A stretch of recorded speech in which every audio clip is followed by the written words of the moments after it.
Santé Canada confirme la contamination de 380 000 tests de dépistage. Publié le 27 avril 2020, c'est assez récent. Est-ce que c'est passé aux infos?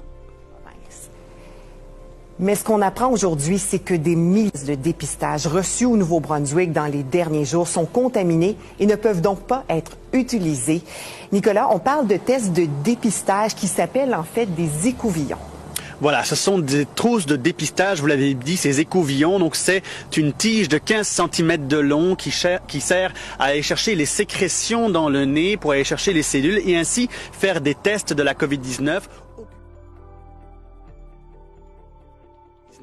Aucune de ces trousses n'a été utilisée au Nouveau-Brunswick. C'est accompagné d'un tube de transport qui est hermétique pour recueillir donc les échantillons. Le Nouveau-Brunswick a reçu ces tests de dépistage la semaine dernière, lundi ou mardi, nous dit Richard Garceau, qui est microbiologiste infectiologue au Centre hospitalier universitaire du Mont. Le manufacturier est chinois et on parle de 6400 tests, donc de tests d'écouvillons qui ont été livrés au Nouveau-Brunswick la semaine dernière.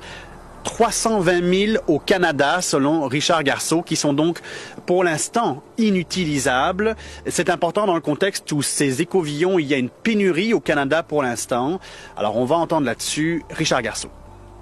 Les écouvillons, quand on les a eus, quand on les a reçus à l'hôpital du Mont, puis comme dans toutes les autres provinces canadiennes, on s'est rendu compte tout de suite qu'il y avait des défauts dedans.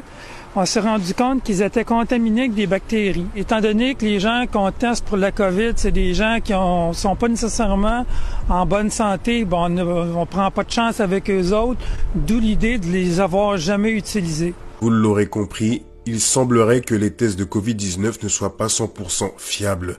Nous l'avons vu avec le président de la Tanzanie qui nous prouve qu'en ayant fait des prélèvements sur la papaye, que les tests sont revenus positif au Covid-19.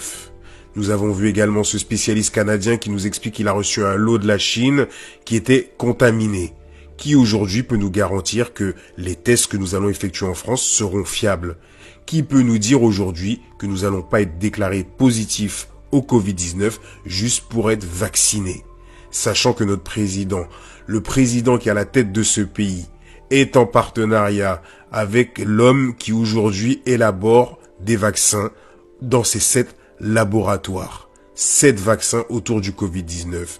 Ce même président qui aujourd'hui a ouvert ses portes à l'entreprise Microsoft pour stocker toutes nos informations, toutes nos données, tout ce qui concerne notre santé, ainsi que le Covid-19.